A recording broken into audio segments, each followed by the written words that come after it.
हिंदू संस्कृतीत 12 ज्योतिर्लिंगाचं महत्त्वच वेगळे आहे। त्यात प्रत्येक मंदिराचे वेगवेगळे वैशिष्ट्य पाहायला मिळते। सर्वात शेवटचं ज्योतिर्लिंग म्हणजे वेरूळ येथील घृष्णेश्वर मंदिर। पहिली 11 ज्योतिर्लिंग उत्तरामुखी आहेत, तर घृष्णेश्वर मंदिर पूर्वाभिमुख आहे। आज 8 मार्च रोजी संपूर्ण देशात महाशिवरात्रीचा उत्सव पाहायला मिळत आहे। 12 ज्योतिर्लिंग मंदिरांपैकी घृष्णेश्वर हे शेवटचं ज्योतिर्लिंग मंदिर अशी या मंदिराची ओळख आहे। महाशिवरात्री निमित्त घृष्णेश्वर मंदिरात भाविकांची अलोट गर्दी पाहायला मिळते। रात्री 12 वाजल्यापासून भक्त दर्शनासाठी मंदिरात येत आहेत।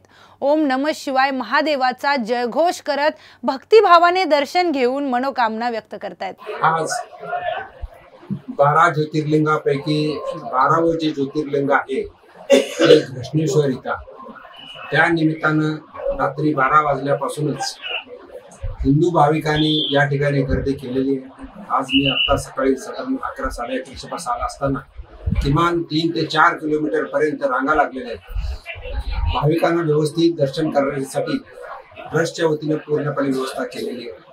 मी या निमित्तानं सर्व हिंदू भाविकांना मनापासून हार्दिक शुभेच्छा देतो आणि शिवाचरणी प्रार्थना करतो की येणारा काळ या हिंदुत्वासाठी आणि राष्ट्रासाठी महत्त्वाचा असावा।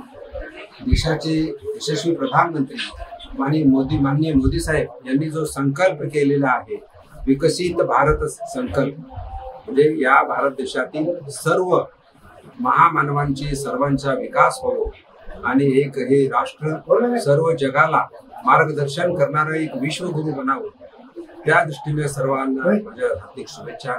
परत एकदा महाशिवरात्रीच्या सर्वांना हार्दिक शुभेच्छा। धन्यवाद। देशभरात महाशिवरात्र मोठ्या उत्सवात पार पडत आहेत।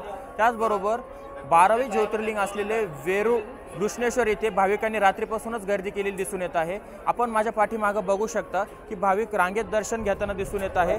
त्याचबरोबर भाविकांची कुठली गैरसोय होऊ नये त्यासाठी संस्थान सज्ज आहे। भाविकांसाठी कुठलाही गैरप्रकार घडू नये त्यासाठी पोलीस बंदोबस्त देखील मोठ्या प्रमाणात तैनात आहे।